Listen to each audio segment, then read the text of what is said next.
Hello दोस्तों, कैसे हो आप? आपका बहुत बहुत स्वागत दिशा एकेडमी दादरी चैनल में। और आज फिर मैं आपके सामने इवनिंग टाइम 8:30 बजे विविध एक्सप्रेस की क्लास के साथ, और सभी स्टूडेंट से अनुरोध है कि विविध एक्सप्रेस की क्लास को आप ज़्यादा से ज़्यादा वॉच कीजिए और क्लास के लास्ट तक आपको बने रहना है। और इस क्लास के अंदर आपको बहुत सारे क्वेश्चन ऐसे दिखाई देंगे जो आपने पहले पढ़े भी हैं या नहीं पढ़े हैं। क्लियर? तो आपका इसमें एक रिवाइज क्लास है और इस क्लास को लास्ट तक आपको वॉच करना है। और विविध एक्सप्रेस की क्लास के साथ सभी स्टूडेंट एक साथ अब क्लास के साथ बने रहें। और नेक्स्ट लिखिए आप सभी विविध एक्सप्रेस की क्लास में स्टार्ट करते हैं। लिखिए आप सभी स्टूडेंट विविध एक्सप्रेस की क्लास में। पहला क्वेश्चन आपके लिए, क्वेश्चन नंबर 1, दिल्ली को राजधानी कब बनाया गया? दिल्ली को राजधानी कब बनाया गया?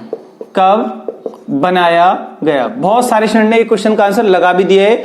दिल्ली को राजधानी कब बनाया गया?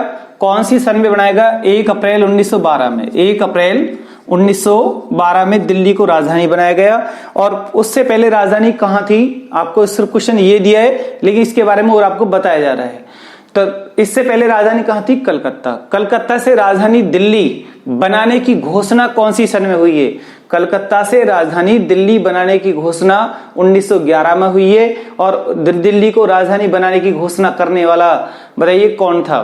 बताइए आप। ब्रिटिश सम्राट जॉर्ज पंचम के घोषणा पर दिल्ली को राजधानी बनाया गया और राजधानी बनी 1912 में। कौन सी सन में? 1912। घोषणा कब हुई थी? 1911। बनी कब है? 1912। सभी स्टूडेंट इस क्वेश्चन को नोट करें या इसका स्क्रीनशॉट करें। नेक्स्ट क्वेश्चन देखिए आप, कांग्रेस सोशलिस्ट पार्टी की स्थापना कौन सी सन में है? कांग्रेस सोशलिस्ट पार्टी की स्थापना कौन सी सन में है? कांग्रेस सोशलिस्ट पार्टी की स्थापना कौन सी सन में हुई है? अपने कमेंट बॉक्स में आप लगा सकते हो 1934, 1934 में। 1934 में कांग्रेस सोशलिस्ट पार्टी की स्थापना है। और इस पार्टी के जो फाउंडर थे कौन थे? यानी कि जयप्रकाश नारायण, जेपी नारायण, जयप्रकाश नारायण, नरेंद्र देव, अच्युतवर्धन। यानी जयप्रकाश नारायण और नरेंद्र, मुख्य रूप से जयप्रकाश नारायण। कांग्रेस सोशलिस्ट बोल सकते हो आप, या कांग्रेस समाजवादी पार्टी भी आप इसे बोल सकते हो आप। नेक्स्ट क्वेश्चन देखिए आप सभी स्टूडेंट, संसदीय प्रणाली कहां से ली गई है? आपके लिए क्वेश्चन है संसदीय प्रणाली। संसदीय प्रणाली कहां से ली गई है? तो आपका आंसर क्या आएगा? संसदीय प्रणाली हमने कहां से ली है? सभी स्टूडेंट अपने कमेंट बॉक्स में लगाएं संसदीय प्रणाली कहां से ली गई है। यानी कि ब्रिटेन से। कहां से? ब्रिटेन। सभी स्टूडेंट अपने कमेंट बॉक्स में लगाएं ब्रिटेन। ब्रिटेन से संसदीय प्रणाली ली गई है। और नेक्स्ट क्वेश्चन, संघात्मक व्यवस्था कहां से ली गई है? एक मिलता जुलता क्वेश्चन है, एग्जाम में आता है, बच्चे डाउट में आ जाते हैं इसमें। संघात्मक व्यवस्था कहां से ली गई है? कौन से देश से ये स्रोत हमने उठाया है अपने संविधान के लिए? संघात्मक व्यवस्था का जो प्रावधान है कौन से देश के संविधान से उठाया और अपने में रख दिया? संघात्मक व्यवस्था या संघीय व्यवस्था या यूनियन वर्ड भी हम बोलते हैं, कनाडा। कहां से? कनाडा से हमने प्रावधान लिया है। कहां से? कनाडा। सभी स्टूडेंट नोट करें या इसका स्क्रीनशॉट करें। नेक्स्ट क्वेश्चन आपके लिए है, देखोगे आप, न्यायिक पुनरावलोकन की जो पावर है हमने कौन से देश से लिए? और सभी स्टूडेंट अपने कमेंट बॉक्स में लगाइए आप। न्यायिक पुनरावलोकन, न्यायिक पुनरावलोकन की शक्ति हमने कौन से देश से ली है? न्यायिक पुनरावलोकन की जो पावर है ये हमने यूएसए से ली। कहां से? यूएसए। अभी इसमें आपको 4 ऑप्शन देने की जरूरत नहीं, आपको सीधा सीधा बताना है। न्यायिक पुनरावलोकन पावर यूएसए। और एक क्वेश्चन और इसमें जोड़ोगे आप, एकल नागरिकता का प्रावधान कौन से देश से लिया गया है? एकल नागरिकता का प्रावधान कौन से देश से लिया गया है? सभी से बहुत बच्चों ने अपने कमेंट बॉक्स में लगा भी दिया है। एकल नागरिकता का प्रावधान कहां से लिया गया है? ब्रिटेन से लिया गया है। कहां से? ब्रिटेन। हमारे यहां पर कैसी नागरिकता है? एकल नागरिकता है। एकल नागरिकता। सभी स्टूडेंट इसे नोट करें या इसका स्क्रीनशॉट करें।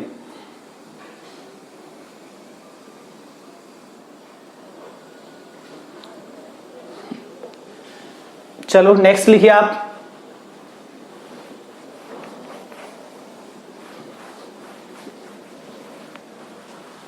नेक्स्ट क्वेश्चन की तरफ चलते हैं। सभी स्टूडेंट अपने सभी वर्क छोड़कर विविध एक्सप्रेस की क्लास के साथ जुड़ जाएं और इसमें बहुत सारे क्वेश्चन आपको, बहुत कंटेंट ऐसे दिखाई देंगे, आपको क्लास को मिस नहीं करना है, बाद में वीडियो को नहीं देखना है। बाद में वीडियो देखते हो तो उसमें बड़ी लापरवाही होती है, कभी देख लिया कभी नहीं देखा। क्लियर? तो इसमें लिखिए आप सभी, एक बहुत आसान क्वेश्चन आपके लिए मैंने है, नींबू, मक्खन, दूध और सिरका, ये मैंने 4 लिखे हैं। तो आपको सिर्फ बताना है कि इनके अंदर कौन से एसिड पाए जाते हैं। अपने कमेंट बॉक्स में स्पीड के साथ सभी स्टूडेंट लगाएं, नींबू, मक्खन, दूध और सिरका में कौन कौन से एसिड पाए जाते हैं, इनके अंदर कौन कौन से अम्ल पाए जाते हैं, इनके सामने आप आंसर लिखोगे। अपने कमेंट बॉक्स में भी आप स्पीड के साथ आंसर लगाओगे कि कोई ये नहीं बोलेगा कि ये मेरे याद नहीं है, क्योंकि ऑलरेडी जिसने साइंस पढ़ रखा है, ऑलरेडी पहले से विविध एक्सप्रेस की क्लास कर रखी है, तो ऐसे क्वेश्चन आपके गलत नहीं होने चाहिए। नींबू के अंदर कौन सा एसिड है, मक्खन के अंदर कौन सा एसिड है, दूध के अंदर कौन सा अम्ल पाया जाता है और सिरका के अंदर कौन सा अम्ल पाया जाता है। बहुत बच्चों ने अपने कमेंट बॉक्स में आंसर लगा भी दिए और उनके आंसर राइट जा रहे हैं। क्लियर? कुछ के गलत भी हैं बट ज्यादातर मोस्टली राइट है। नींबू में कौन सा एसिड पाया जाता है? Citric acid.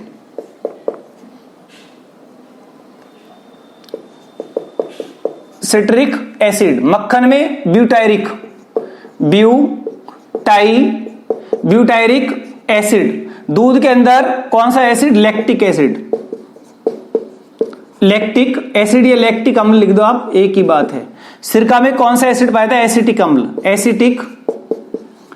एसिटिक अम्ल। तो सभी स्टूडेंट इसे नोट करें या इसका स्क्रीनशॉट करें। जब ऐसे कोई क्वेश्चन आते हैं मैचिंग द वर्ड के लिए या सीधा आपसे क्वेश्चन आ रहा है, तो आपके ऐसे क्वेश्चन गलत एग्जाम में नहीं होने चाहिए। और ऐसे क्वेश्चन अगर आप गलत करते हैं तो फाइट से बाहर हो जाओगे आप साथ के साथ। क्लियर? ये बेसिकल नॉर्मली क्वेश्चन है। अगर आपका गलत हो गया तो इसे सही करने वाले बहुत है। अगर आपने इसको ठीक नहीं किया, ऐसे क्वेश्चन को ठीक नहीं किया, तो सही करने वाले बहुत बैठे हुए हैं, सही कर जाएंगे वो। क्लियर? तो आगे लिखिए आप नेक्स्ट क्वेश्चन। एक क्वेश्चन और संगठन पर, मैं बार बार संगठन का क्वेश्चन यहां एग्जाम में, इसमें विविध एक्सप्रेस की क्लास में ऑर्गेनाइजेशन का क्वेश्चन मैं बार बार रख रहा हूं, क्योंकि ऑर्गेनाइजेशन से जहां 50 नंबर की जीएस लगी होती है, तो वहां ऑर्गेनाइजेशन से आपको 2 या 3 क्वेश्चन वहां दिखाई देंगे और बड़े इंपॉर्टेंट क्वेश्चन है। ऑर्गेनाइजेशन का कोई भी क्वेश्चन कि आपका गलत नहीं होना चाहिए। बार बार मैं संगठन के बारे में बोलता हूं कि संगठन के 2-3 क्वेश्चन आपको फ्री के ही वहां मिले दिखाई देंगे। अब मैंने यहां पर कुछ लिखा है, BRICS, APEC, OPEC, ASEAN, IMF, ILO, ADB और सार्क। अपने भारत वाले को मत छोड़ो आप, सार्क, SAARC, सार्क। सभी स्टूडेंट इनके फुल नेम लिखें। इनके फुल नेम एग्जाम में कई बार पूछे गए हैं, आपको टाइम मिलता है, आप आराम से अपनी कॉपी में या कमेंट बॉक्स में लिखिए आप इनके फुल नेम क्या बनते हैं। ये आपकी प्रैक्टिस है। अगर आपके इनके फुल नेम याद है तो यही आपकी प्रैक्टिस है। आप अपने हाथ यानी कि पेन को चलाइए या कमेंट बॉक्स को चलाइए, लिखिए आप इनके फुल नेम तुरंत साथ के साथ।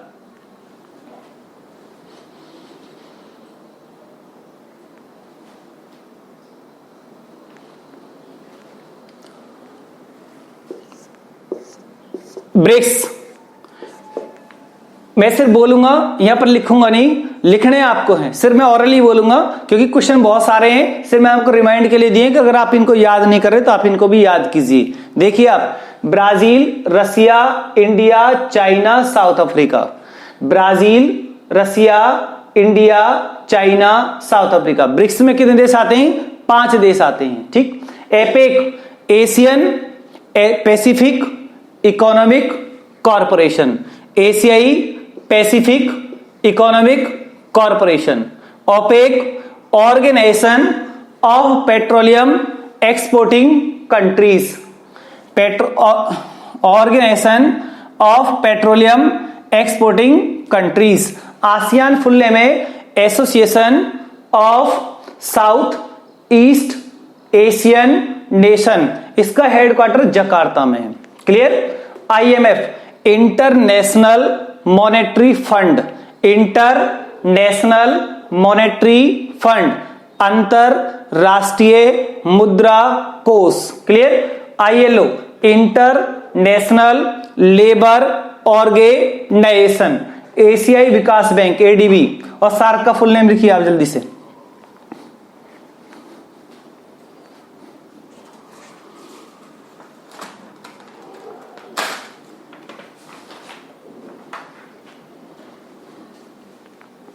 लिखिए सार्क का फुल नेम, साउथ एशियन, चलो सार्क का लिख देता हूं आपके लिए, south Asian association for regional corporation, दक्षिण एशियाई क्षेत्रीय सहयोग संगठन, दक्षिण एशियाई क्षेत्रीय सहयोग संगठन, south Asian association for regional corporation. Clear? सभी स्टूडेंट इसे नोट करें या इसका स्क्रीनशॉट करें, और इनके फुल नेम जिन स्टूडेंट पर लिखे नहीं गए वो कोशिश करें कि इनके फुल नेम लिखने की। क्लियर? तो ये आपका एक तरीका से होमवर्क भी है, जो बच्चे अभी से ज्वाइनिंग कर रहे हैं तो मैंने उनको होमवर्क भी दिया है, जिनके याद है वो लिख सकते हैं कि इसका फुल नेम क्या बनता है। क्लियर? तो नेक्स्ट क्वेश्चन आपके लिए, पंचायती राज को संवैधानिक स्थिति प्रदान किस समिति ने दी है? पंचायती राज को लिखिए आप सभी स्टूडेंट, बहुत बढ़िया क्वेश्चन आपके लिए सामने, बहुत अच्छा क्वेश्चन आपके सामने। पंचायती राज को संवैधानिक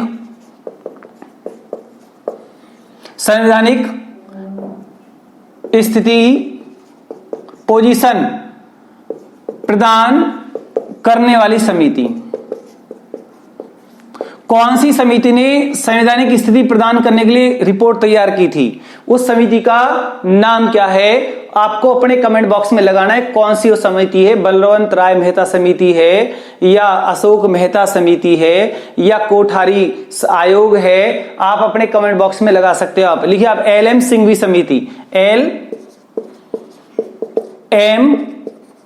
सिंघवी समिति, LM सिंघवी समिति, इस समिति ने संवैधानिक दर्जा इसको दिलवाया है, और 1986 में इस समिति ने अपनी रिपोर्ट सौंपी, और आगे चलकर यही पंचायती राज संविधान संशोधन, कौन सा 73वां संविधान संशोधन 1992 के अंतर्गत अधिनियम में इसको लाया गया, और पूरे भारत में, संपूर्ण भारत में पंचायती राज की शुरुआत कब हो गई? संपूर्ण भारत में शुरुआत बताइए आप सभी स्टूडेंट। जो मैंने यहां पर क्वेश्चन लिख दिया है ना, संपूर्ण भारत में पंचायती राज की शुरुआत, संपूर्ण भारत में पंचायती राज की शुरुआत, आपको डेट और सन और लिखना है ऊपर। अगर संशोधन पूछे तो 1992, क्लियर, अमेंडमेंट नंबर 73। और अगर आपसे संपूर्ण भारत में पंचायती राज की शुरुआत कह के पूछे तो 24 अप्रैल 1993 आप लिखोगे। पूरे भारत में पंचायती राज कब की शुरुआत कौन सी सन से है? 1993। और कौन से अधिनियम में इसको लाया गया? 1992। कौन सी समिति की सिफारिश पर ये इसको संवैधानिक दर्जा यहां मिला है? यानी समिति कौन सी है? पूरे यानी कि LM सिंघवी समिति 1986 के आधार पर, 1986 के आधार पर। अब यहां पर एक क्वेश्चन और बचता है, अभी पीछे आपके कई बार एग्जाम में पूछा भी गया है, आपके यूपी पुलिस में, यूपी दरोगा में भी आया था कि भारत में पहली बार पंचायती राज की शुरुआत कहां से? मैंने आपको पहले भी वीर एक्सप्रेस की क्लास में क्वेश्चन बताया है, भारत में पहली बार पंचायती राज की शुरुआत कहां से है? ये आपके लिए क्वेश्चन बहुत इंपॉर्टेंट क्वेश्चन है, वीर एक्सप्रेस में पहले भी आपको बताया है, ये क्वेश्चन हमेशा एग्जाम में आते रहते हैं, इनमें से आपको एक क्वेश्चन मिल जाएगा। क्लियर? तो बताइए आप सभी स्टूडेंट, भारत में पहली बार, अगर पहली बार कह के पूछ ले तो आपका आंसर क्या आएगा? 2 अक्टूबर 1959, शॉर्ट में लिखा मैंने, राजस्थान के नागौर जिले से किसके द्वारा? नेहरू जी के द्वारा। सभी स्टूडेंट इसे भी नोट कर सकते हैं आप, यानी कि जिन बच्चों जो स्टूडेंट पहली बार क्लास को ज्वाइन कर रहे हैं और ये क्वेश्चन पहली बार पढ़ रहे हैं, तो इसे वो वीर एक्सप्रेस की क्लास में नोट करें। अगर आपसे संपूर्ण भारत कह के पूछे तो 24 अप्रैल 1993, और पहली बार पूछे तो 2 अक्टूबर 1959 राजस्थान। लेकिन यहां पर भी राजस्थान के बाद सेकंड नंबर का राज्य कौन सा लागू हुआ? आंध्र प्रदेश, आंध्रा।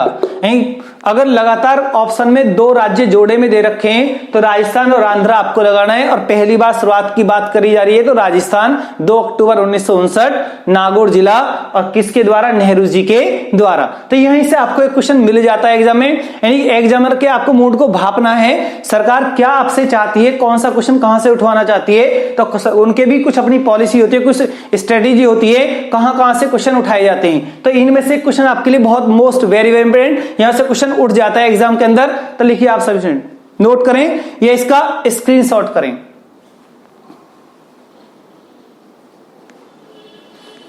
चलो नेक्स्ट लिखिए आप,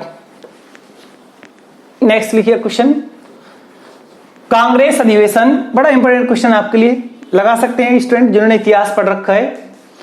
कांग्रेस अधिवेशन, कांग्रेस अधिवेशन 1946, अध्यक्ष JB कृपलानी। कृपलानी। अब इसमें भी तो फैक्ट दे दिया है, पूछा कि कहां पर हुआ था, कहां पर हुआ। 1946 में कांग्रेस का सम्मेलन, कांग्रेस की मीटिंग, कांग्रेस बैठक कहां पर हुई, आपको वो स्थान बताना है। मैंने आपसे सिर्फ स्थान पूछा है, एग्जाम में आपसे अध्यक्ष भी पूछ सकता है JB कृपलानी, और सन कौन सा है, कहां पर हुआ है, ये आपको लगाना मेरठ में हुआ है। कहां पर, मेरठ। ये मोस्ट इंपोर्टेंट क्वेश्चन आपके लिए लिख सकते हैं आप। कांग्रेस अधिवेशन 1946, अध्यक्ष JB कृपलानी, कहां पर हुआ, मेरठ। और यानी भारत की आजादी के समय भी कांग्रेस अध्यक्ष कौन था, भारत की आजादी के समय कांग्रेस अध्यक्ष कौन थे, JB Kripalani, JB Kripalani. Next question लिखिए आप सभी स्टूडेंट,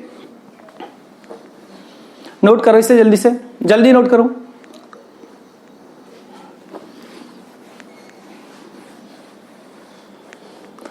लिखिए आप सभी स्टूडेंट, कीबोर्ड, आपका जो कंप्यूटर में कीबोर्ड होता है, कीबोर्ड के केबिल में, लिखिए आप कीबोर्ड के केबिल को, कीबोर्ड के केबिल को कंप्यूटर के किस भाग में लगाया जाता है, किस भाग में लगाया जाता है। ये मैंने आपसे क्वेश्चन यहां पूछ लिया है, अब आपका आंसर क्या आएगा। यानी कीबोर्ड के केबल को कंप्यूटर के किस पार्ट में ऐड किया जाता है। कंप्यूटर का भी आपकी क्लास, प्रॉपर कंप्यूटर की क्लास बहुत जल्दी स्टार्ट होने वाली है, और कंप्यूटर की क्लास में ज्यादा नहीं 14-15 आपके चैप्टर हैं, 14-15 आपके मैक्सिमम 14-15 ही चैप्टर हैं, और वो टॉपिक वाइज आपको कराए जाएंगे। यानी चाहे वो सूचना का है, ये वो आपका कंप्यूटर के परिचय का है, ये वो आपका टेक्नोलॉजी का है, या उसकी शब्दावली का है। तो 14-15 टॉपिक हैं कंप्यूटर में, निश्चिंत रहिए आप। जिस दिन कंप्यूटर की प्रॉपर क्लास होगी तो कंप्लीट आपको 2 दिन, 3 दिन, 4 दिन में कंप्यूटर की प्रॉपर क्लास मिल जाएगी टॉपिक वाइज।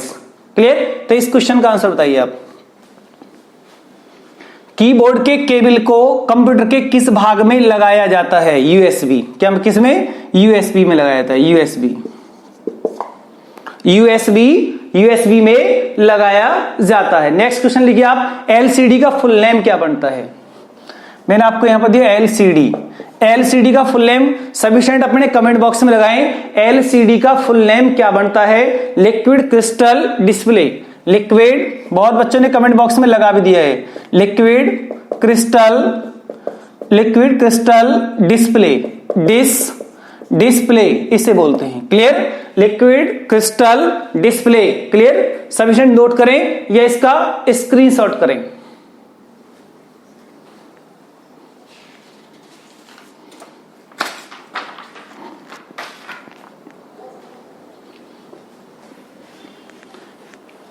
नेक्स्ट लिखिए आप, ऑक्सिलरी मेमोरी किसे कहा जाता है। आपके सामने क्वेश्चन है, ऑक्सिलरी मेमोरी कौन सी मेमोरी को बोलते हैं, कौन सी मेमोरी के लिए बोला गया है, अपने कमेंट बॉक्स में लगाइए आप। ऑक्सिलरी मेमोरी कौन सी मेमोरी के लिए कहा जाता है, सभी स्टूडेंट अपने कमेंट बॉक्स में लगाएं। प्राइमरी या सेकेंडरी, दो ही ऑप्शन में दूंगा आपको। ऑक्सिलरी मेमोरी कौन सी मेमोरी कहलाती है, प्राइमरी या सेकेंडरी मेमोरी कहलाती है। लिखिए आप, सेकेंडरी, जो आपकी सेकेंडरी मेमोरी होती है उसको ही बोलते हैं ऑक्सिलरी मेमोरी। क्लियर। एक क्वेश्चन लिखोगे आप, बिट मैपिंग टेक्निक क्या होती है। बिट मैपिंग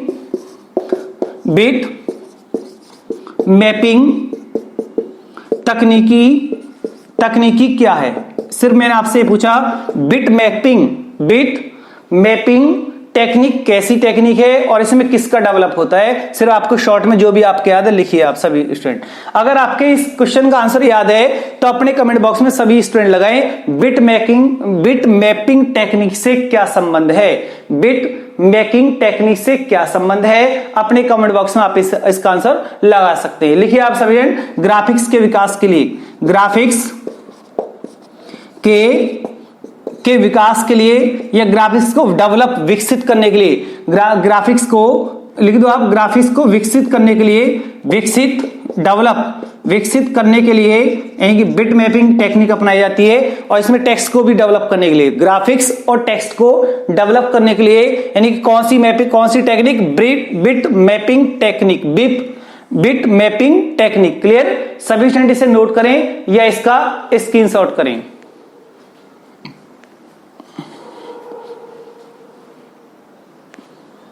नेक्स्ट लिखिए आप सभी स्टूडेंट, एक क्वेश्चन देखिए आप, एक बाइट बराबर कितने होते हैं। एक क्वेश्चन आपका विविध एक्सप्रेशन में गलत हुआ था, उसमें 32 बिट लिख दिया था, वो गलत था। आपको 8 बिट लगाना था उसमें, पीछे की जो विविध एक्सप्रेस की क्लास थी, एक बाइट बराबर वहां 32 बिट लगाया गया था, वो गलत था। आपको लिखना एक बाइट बराबर 8 बिट होते हैं। ये यूनिट लिख लो आप, यानी कि एक बाइट बराबर कितने बिट होते हैं, 8 बिट होते हैं। और 1 किलोबाइट बराबर कितने बाइट होते हैं, 1 किलोबाइट बराबर, सभी स्टूडेंट लिखें। यहां से क्वेश्चन एग्जाम में पूछ लिया जाता है, 1 किलोबाइट बराबर 1024 बाइट होते हैं, 1024 बाइट होते हैं, 1024 बाइट होते हैं। सभी नोट करें, 1 मेगाबाइट बराबर कितना होता है, 1 मेगाबाइट मतलब 1 MB, 1 MB बराबर कितने होते हैं, 1 MB बराबर 1024 किलोबाइट होते हैं, जिसको आप क्या बोलते हैं, किलोबाइट, जिसको हम बोलते हैं केबी। क्या बोलते हैं, केबी। शॉर्ट में भी आप देख सकते हो आप, 1 MB बराबर कितना होते हैं, एक लिखोगे आप, 1 गीगाबाइट बराबर कितना होता है, 1 गीगाबाइट बराबर, यहां गीगाबाइट से मतलब जीबी से, 1 GB बराबर 1 GB में आपको कितने MB मिलते हैं, इतना तो आप देखते ही। अब आपको जो नेट प्लान मिलता है 1 GB, यानी कि 1 GB में कितने MB होते हैं, ये बताइए। 1 GB में कितने MB, 1024 MB। 1024 MB से मतलब मेगाबाइट, 1024 मेगाबाइट आपको मिलते हैं, इसको बोलते हैं शॉर्ट में आप यानी MB। 1 GB में कितने MB, 1024, 1 GB में कितने MB, 1024 MB। 1 टेराबाइट में कितने GB, 1 टेराबाइट। और भी आगे तक ये यूनिट है, बट आपको जनरली जीएस के लिए सिर्फ आपको इतनी ही याद करनी है। अगर आपके इतनी भी याद है तो इनमें से एक क्वेश्चन आपको मिल जाता है। 1 टेराबाइट बराबर 1024 गीगाबाइट बोले तो जीबी, यानी कि 1024 जीबी मिलते हैं, यानी कि 1024 जीबी का मतलब 1 टेराबाइट, 1 टेराबाइट। सभी स्टूडेंट इसे नोट करें या इसका स्क्रीनशॉट करें। अब आपका इनमें से कोई भी क्वेश्चन गलत नहीं होना चाहिए। इनमें से आपसे अगर कोई भी क्वेश्चन पूछा जाए तो आपका आज के बाद गलत नहीं होना चाहिए। सभी स्टूडेंट इसे नोट करें या इसका स्क्रीनशॉट करें।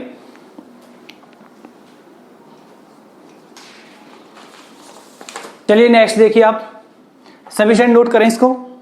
इसमें आगे लिखिए आप, देश में, क्वेश्चन नेक्स्ट लिखिए आप। चलो एक क्वेश्चन आपके लिए और, कंप्यूटर का एक क्वेश्चन और जोड़ सकते हैं आप इसमें। ईथरनेट किसे कहा जाता है, अपने कमेंट बॉक्स में सभी स्टूडेंट लगाएं। ईथरनेट किसे कहा जाता है, ईथरनेट किसे कहा जाता है, किसे कहा जाता है, अपने कमेंट बॉक्स में लगाइए। ईथरनेट किसे कहा जाता है, यानी कि लैन को ईथरनेट बोला गया है, और इसका फुल नेम भी एग्जाम में कई बार पूछा गया है। लोकल एरिया नेटवर्क को ही ईथरनेट कहते हैं। लोकल एरिया नेटवर्क ही क्या कहलाता है, ईथरनेट कहलाता है। सभी स्टूडेंट इसे नोट करें या इसका स्क्रीनशॉट करें। नेक्स्ट क्वेश्चन लिखिए आप सभी।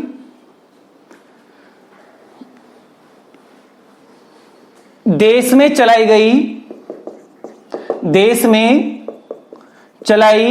गई पहली विद्युत ट्रेन कब चली है, आपको सन बताना है और ट्रेन का नाम बताना है। मुंबई में चली है सन 1925, और ट्रेन का नाम क्या था, यानी कि डेक्कन क्वीन। अब यहां पर एक क्वेश्चन और देखिए आप, अगर क्वेश्चन भारत में पहली बार या देश में पहली बार रेल की शुरुआत कब से है, पहली बार रेल की शुरुआत रेल की शुरुआत कब से है? तो सभी स्टूडेंट अपने कमेंट बॉक्स में लगाएं कौन सी वो सन आएगी कि देश में पहली बार, भारत में पहली बार रेल की शुरुआत कौन सी सन से है, यानी कि 1853 से है। मुंबई से थाने, और किसके समय? लॉर्ड डलहौजी के समय। लॉर्ड डलहौजी के समय। जिन बच्चों ने यानी कि इतिहास को कंप्लीट तरीका से पढ़ लिया है उनके ऐसे क्वेश्चन गलत नहीं होंगे। क्लियर? तो सभी स्टूडेंट इसे नोट करें या इसका स्क्रीनशॉट करें।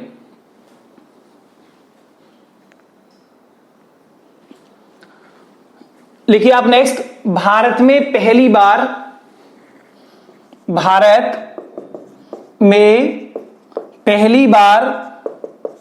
नियमित रूप से जनगणना कब स्टार्ट हुई है? तो मैं आपको यहां पर 4 ऑप्शन दूंगा, आपको 4 ऑप्शन में बताना है कि कौन सा ऑप्शन राइट है।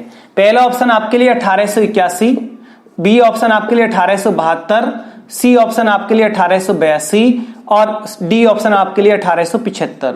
तो सभी स्टूडेंट अपने कमेंट बॉक्स में लगाएं कि भारत में नियमित रूप से जनगणना कौन सी सन में स्टार्ट हुई है। बहुत बच्चों ने अपने कमेंट बॉक्स में आंसर लगा भी दिए, आंसर आएगा 1881। नियमित से मतलब 10 की जनगणना, 10 की जनगणना।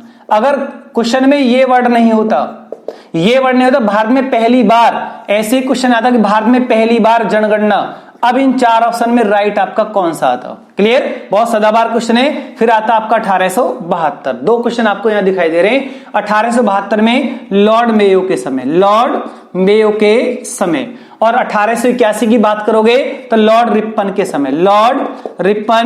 लॉर्ड रिपन के समय भारत में पहली बार 10 की जनगणना हुई है। जिन बच्चों ने इतिहास की क्लास कर रखी है, पढ़ रखा है, उन्हें यहां इस पॉइंट पे प्रॉब्लम नहीं आ रही है। जो अभी न्यू ज्वाइनिंग है वेद एक्सप्रेस क्लास में, उनको यहां थोड़ी सी प्रॉब्लम आ सकती है, बट थोड़ा सा धैर्य बना के रखें। यानी कि टॉपिक आपके सारे प्रॉपर तरीका से, अच्छे तरीका से आपको कराए जाएंगे। जैसे ऑफलाइन में आपको पढ़ाए गए थे, इस ऑनलाइन में भी आपको सेम ऐसे ही आपको क्लास दिखाई देगी, कोई भी डिफरेंस नहीं दिखाई पड़ेगा। क्लियर? बस आपसे अनुरोध है कि क्लास को बार बार वॉच कीजिए और वीडियो को आप बार बार वॉच कीजिए और अच्छे से अपने नोट्स बनाइए। आप एग्जाम से पहले एक सब्जेक्ट आपको कम से कम 10-20-50 बार आपको रिवाइज करके जाना है, परीक्षा आपकी फेल नहीं होगी। क्लियर? सफिशिएंट इसे नोट करें या इसका स्क्रीनशॉट करें।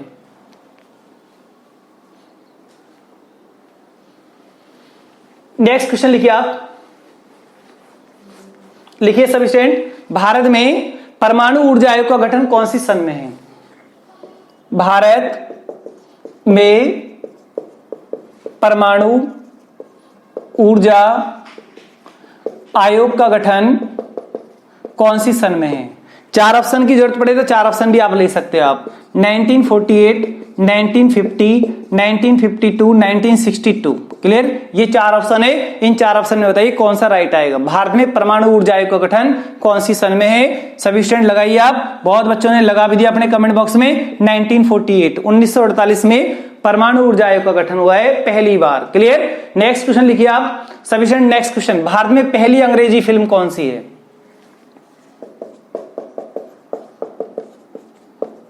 पहली अंग्रेजी फिल्म का नाम आपको बताना है। भारत में पहली अंग्रेजी फिल्म का नाम क्या है? नूरजहां। क्या है? नूरजहां। भारत में पहली अंग्रेजी फिल्म आपसे पूछी जाए तो नूरजहां आपको लगाना है।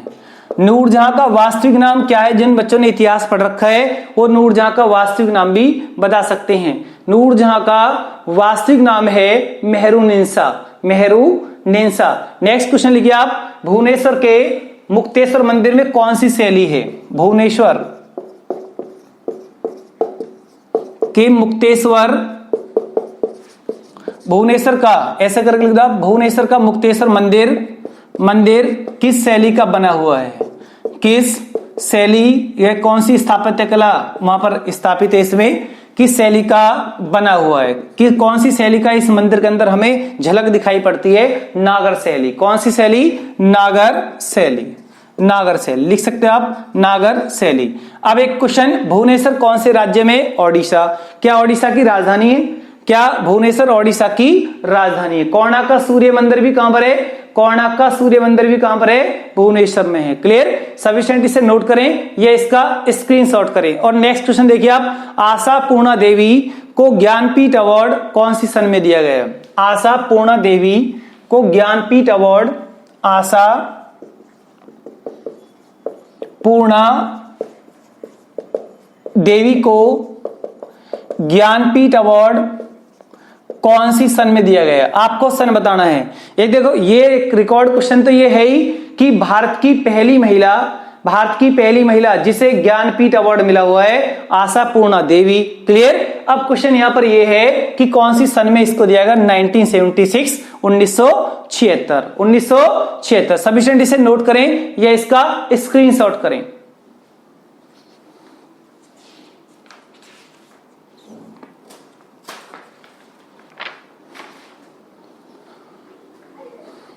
चलिए आप नेक्स्ट लिखिए आप सभी स्टूडेंट।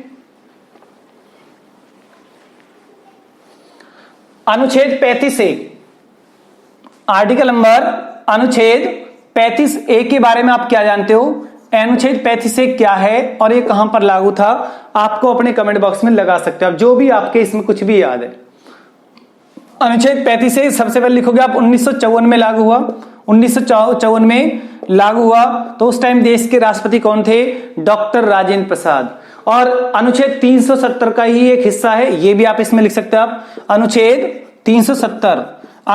370 का हिस्सा अनुच्छेद यानी क्या है? अनुच्छेद 35। 370 और 370 के अंतर्गत ही 35A आता है, 35A आता है। अब इसमें मुख्य बात क्या है? इसमें मुख्य बात है J&K का जो नागरिक है, J&K के नागरिक की स्थायी, J&K के नागरिक को स्थायी इसमें बताया गया है, स्थायी वर्णन इसमें दिया गया है। इसमें कंडीशन ये है कि J&K का वो नागरिक होगा जिसका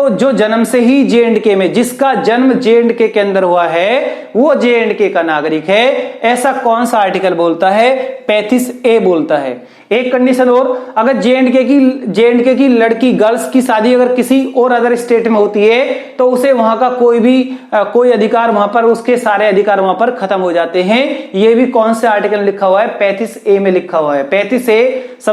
35A वहां की नागरिकता को झलकाता है।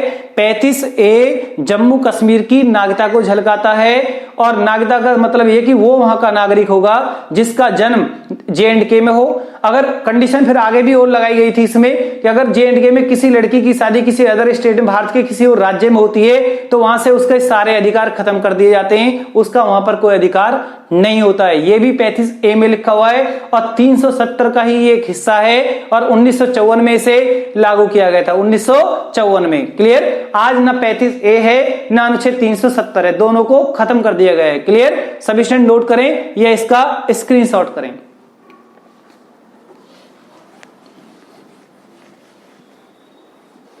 लिखिए आप नेक्स्ट क्वेश्चन सभी स्टूडेंट के लिए। सहयोग कॉजिन सैन्य अभ्यास, सहयोग कॉजिन, क्लास के लास्ट तक बने रहें, क्लास को बिल्कुल छोड़ के नहीं जाएं। बहुत सारे क्वेश्चन आपको यहां दिखाई देंगे, पता नहीं कौन सा क्वेश्चन कहां आपको मिल जाए। सहयोग कॉजिन सैन्य अभ्यास, ये सैन्य अभ्यास प्रैक्टिस हुई चेन्नई में हुई है। शॉर्ट में लिखेंगे हम चेन्नई में, बट आपको सिर्फ बताने कि कौन से दो देशों के बीच। एक तो आपका भारत है, तो भारत के साथ ये अभ्यास कौन से देश के साथ हुआ है। दूसरा देश कौन सा है? सभी स्टूडेंट अपने कमेंट बॉक्स में लगाए, मुझे आपके इस क्वेश्चन का आंसर का वेट है, इंतजार है। सहयोग कॉजिन सैन्य अभ्यास यानी कि भारत और एक देश और है जिनकी दो तटरक्षक सैनिकों के बीच ये अभ्यास हुआ है। आपको बताना है कि भारत के साथ ये अभ्यास किस देश के साथ हुआ है, भारत का ये सैन्य अभ्यास किस देश के साथ हुआ है, अपने कमेंट बॉक्स में लगाएं सभी स्टूडेंट। 2020 का ये क्वेश्चन है, 2020 का ही ये क्वेश्चन है। क्लियर। तो लगाइए कौन सा देश आएगा? जापान। बहुत बच्चों ने कमेंट बॉक्स में लगाया भी, सही भी लगाया, कुछ गलत भी लगा रहे हैं। जापान आएगा, भारत व जापान के बीच, भारत व जापान के बीच। एक क्वेश्चन और जोड़ोगे आप, नेक्स्ट लिखिए आप इसी में ही। गांधी जी की 150वीं जयंती पर दूरदर्शन ने महात्मा लाइव्स यानी गांधी लाइव्स, महात्मा लाइव्स यानी बापू जिंदा है, महात्मा लाइव्स कार्यक्रम का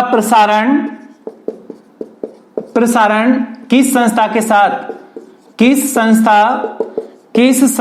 के सहयोग से किया, या कौन सी संस्था ने इसमें पार्टिसिपेट किया, यानी वर्ल्ड में वो कौन सी संस्था है जिसने गांधी जी की 150वीं जयंती के कार्यक्रम यानी महात्मा लाइव्स में, ये बापू जिंदा लाइव्स कार्यक्रम में यानी दूरदर्शन के साथ पार्टिसिपेट किया है, दूरदर्शन के साथ पार्टिसिपेट किया है, वो संस्था कौन सी है? सभी स्टूडेंट अपने कमेंट बॉक्स में लगाएं। क्वेश्चन मैं दोबारा से पढ़ रहा हूं, देखिए आप, गांधी जी की 150वीं जयंती पर दूरदर्शन ने महात्मा लाइव्स कार्यक्रम का प्रसारण किस संस्था के सहयोग से किया है, या किस संस्था ने उसमें पार्टिसिपेट किया है, भागीदारी की है, तो आपको संस्था का नाम बताना है। चार संस्था ऑप्शन में आ सकती हैं, यूनिसेफ, यूनेस्को, आपका WTO या IMF। ऐसे आपको चार ऑप्शन वहां दिखाई देंगे, तो आपको लगाना है यूनेस्को। यूनेस्को संस्था की पार्टिसिपेट से ये कार्यक्रम पूरा हुआ है। सभी स्टूडेंट से नोट करें या इसका स्क्रीनशॉट करें।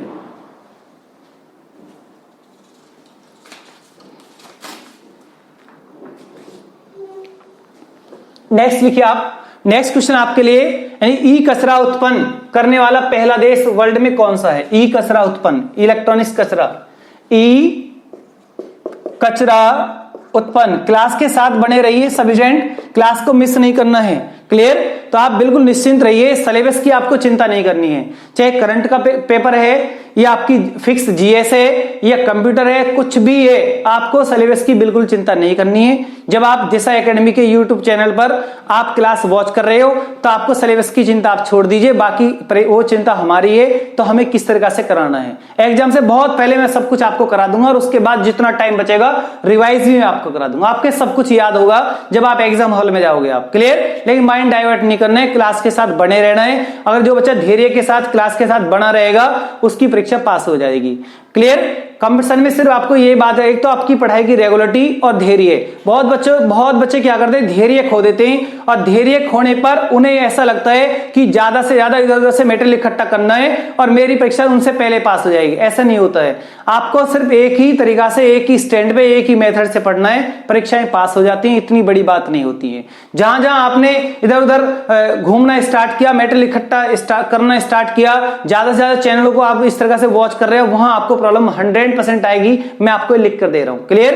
तो अगर आपको जहां पर विश्वास है वहां विश्वास के साथ आप बने रहिए, 100% परीक्षा पास होती है। और अपनी सिटिंग बनाइए आप, 10-12 घंटे की स्टडी डेली कीजिए आप। कहीं प्रॉब्लम आती है तो आप कमेंट बॉक्स में भी लिख सकते हो आप, क्लियर? किसी पॉइंट में कहीं दिक्कत है, कोई पॉइंट समझ में नहीं आ रहा है, कोई टर्मिनोलॉजी समझ में नहीं आ रही है, उसके जिम्मेदार आप हमें कमेंट बॉक्स में भी लिख के बता सकते हो, क्लियर? विद एक्सप्रेस की जो क्लास होती है उसमें आपकी वो समस्या सबसे पहले हल हो जाएगी, क्लियर? ई कचरा उत्पन्न में पहला देश, ई कचरा उत्पन्न करने में पहला देश कौन सा है? यूएसए। सबसे ज्यादा अमेरिका ई कचरा उत्पन्न करता है, कौन करता है? यूएसए। चाइना, जापान,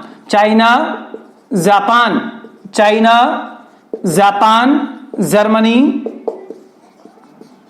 और भारत का नंबर 5 हुआ है। भारत ई कचरा में कौन से पायदान पर है? 5वें पर है, और नंबर 1 कौन है?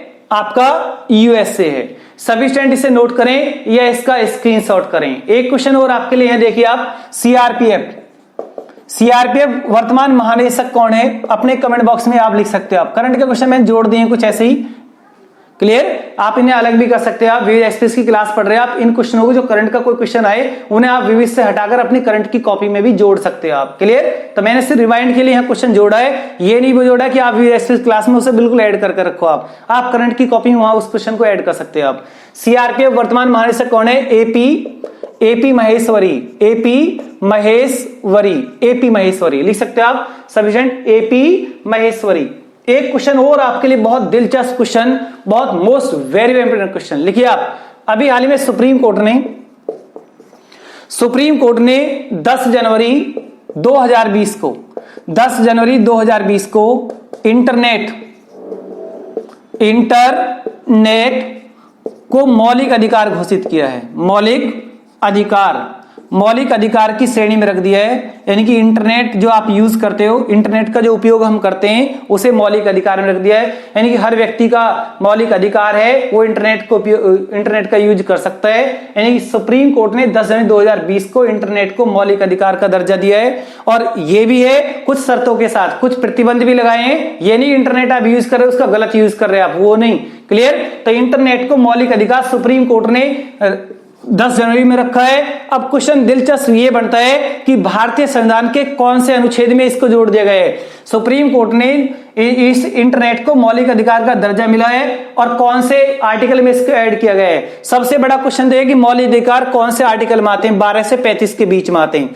जिन्होंने संविधान को पढ़ रखा है, करंट में कोई ऐसा मौलिक अधिकार में फेरबदल का क्वेश्चन आएगा तो आपको बड़ा इंटरेस्ट आएगा। मैंने पूछा मौलिक अधिकार कौन से आर्टिकल में आते हैं, 12 से 35 में आते हैं, भाग 3 में आते हैं, और कहां से लिए गए, अमेरिका से लिए गए। वर्तमान कितने 6 मौलिक अधिकार हैं, जब हमारा संविधान बन के तैयार हुआ तब कितने थे, 7। अब क्वेश्चन सिर्फ आपके लिए यह है कि कौन से आर्टिकल में इसको ऐड किया गया। अनुच्छेद 19 के फर्स्ट के ए में इसको जोड़ दिया गया है।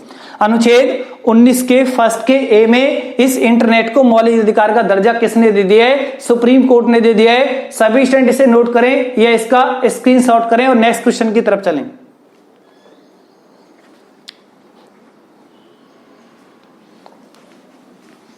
आपकी जल्द ही कंप्यूटर की और करंट अफेयर्स की क्लास बहुत जल्दी स्टार्ट होंगी, और उन कंप्यूटर और विद एक्सप्रेस की कंप्यूटर और करंट की जो क्लास होंगी उनका विद एक्सप्रेस से कोई संबंध नहीं है।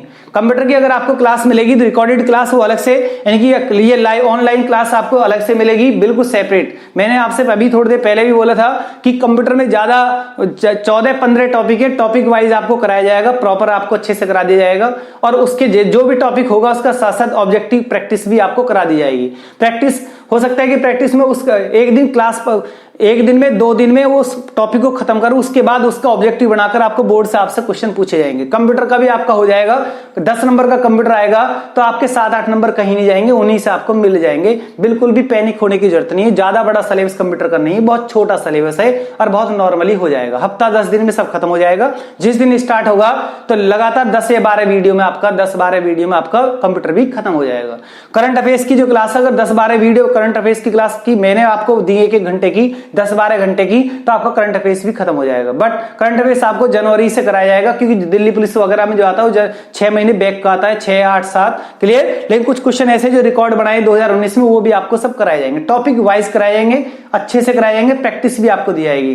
क्लियर? तो सभी स्टूडेंट इसे नोट करें या इसका स्क्रीनशॉट करें। नेक्स्ट क्वेश्चन देखिए आप, दुग्ध उत्पादन में पहला नंबर कौन से देश का है? बड़ा इंपॉर्टेंट क्वेश्चन है।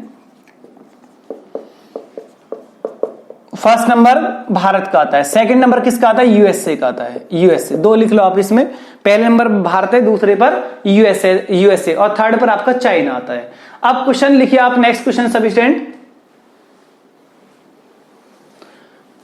आपने पढ़ा होगा प्राथमिक तरंगे, पी तरंगे बोलते हैं जिनको हम प्राथमिक प्राइमरी तरंगे, ये प्राइमरी वेव्स बोलते हैं। प्राथमिक तरंगे क्या हैं? तो मैं यहां पर इसके लिए कुछ पॉइंट्स दूंगा, आपको बताना है कि कौन सा पॉइंट इसमें राइट है। प्राइमरी तरंगे मैंने यहां पर लिखा, सर्वाधिक लंबी दूरी तय करती हैं। लिखिए आप, सर्वाधिक लंबी दूरी तय करती हैं, अनुदैर्ध्य तरंगे हैं, ठोस व द्रव दोनों में चल सकती हैं, ठोस व द्रव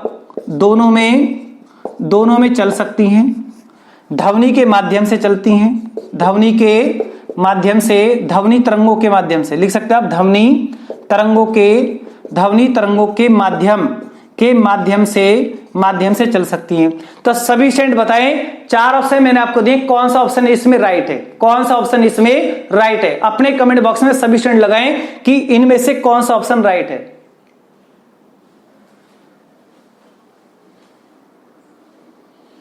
प्राथमिक तरंगों के लिए चारों ही राइट हैं, ये 4 फैक्ट आपके याद हो गए हैं।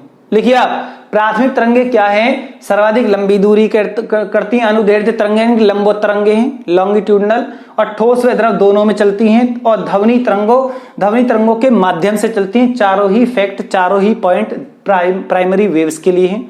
कोई भी गलत नहीं है, सारे ही ठीक है। आप इनको ABCD को काटकर इसके 4 पॉइंट ऐसे आप याद कर सकते हैं, एग्जाम में बहुत ज्यादा बार पूछे गए हैं। और जब ये ध्वनि, जब आपकी प्राथमिक तरंगें तरल माध्यम की तरफ चलती हैं तो उसमें थोड़ी धीमी स्लो पड़ जाती हैं। क्लियर? तरल माध्यम में क्या होता है, थोड़ी स्लो पड़ जाती है। सभी स्टूडेंट इसे नोट करें या इसका स्क्रीनशॉट करें।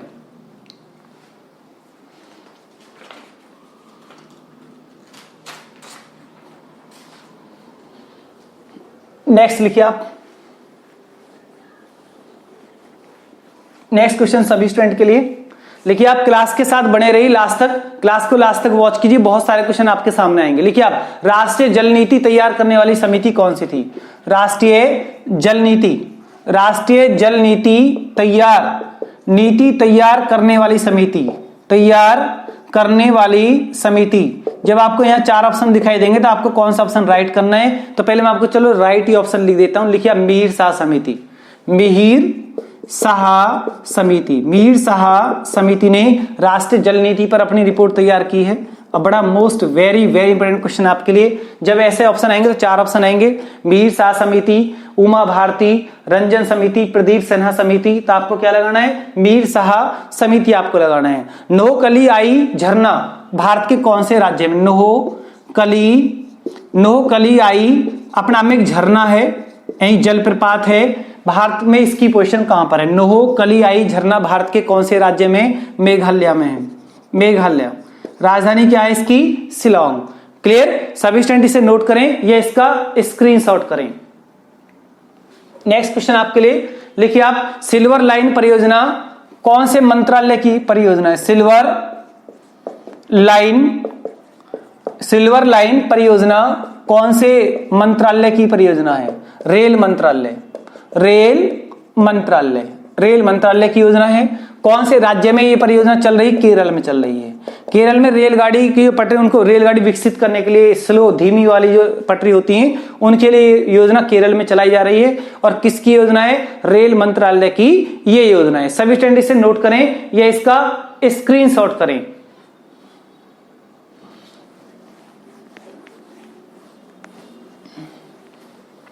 – 2020 का वर्ल्ड इकोनॉमिक फोरम, 2020 का वर्ल्ड इकोनॉमिक फोरम का क्रिस्टल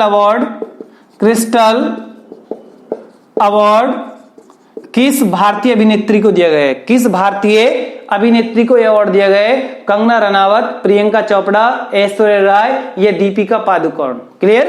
तो दीपिका पादुकोण को यह अवार्ड मिल चुका है, दीपिका पादुकोण। सभी जन इसे नोट करें या इसका स्क्रीनशॉट करें।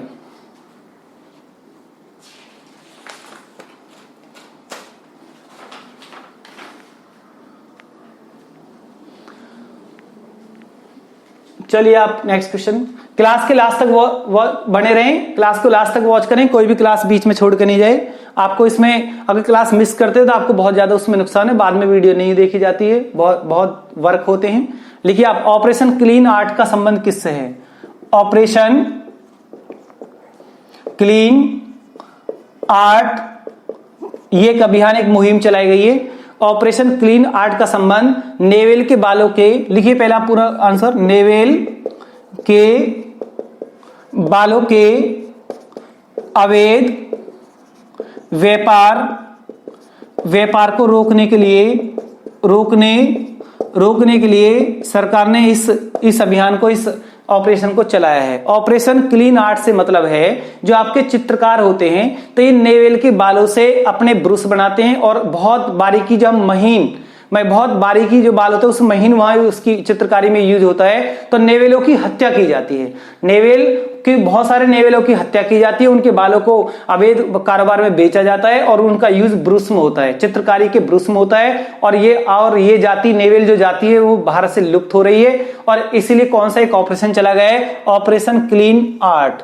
इसका संबंध किससे? नेवेल के बालों के अवैध व्यापार को रोकने के लिए। अब सभी स्टूडेंट के लिए आज का होमवर्क है, सभी स्टूडेंट होमवर्क को भी लिख लोगे कि कौन कौन होमवर्क में मैं आपको क्या दे रहा हूं। यहां पर देखिए आप, अनुच्छेद 38 39 का के 44 आपका 60 61, 74 का फर्स्ट, 77, 79, 85 और आर्टिकल नंबर आपका 85 हो गया, आपका 65, 65 और 66 और 69। आज के होमवर्क में आपको ये आर्टिकल मिलते हैं, इन आर्टिकल का आंसर आप खुद लगाओगे, यानी कि अच्छे से आप इनको वॉच करोगे। 38, 39 का कैप, 44, 60, 61, 74 का फर्स्ट, 74 का first, most very very important, 77, 79, 85, 65, 66, 69। आज के होमवर्क में आर्टिकल आपको ये मिलते हैं, इन आर्टिकल पर आपका आज का फोकस होगा।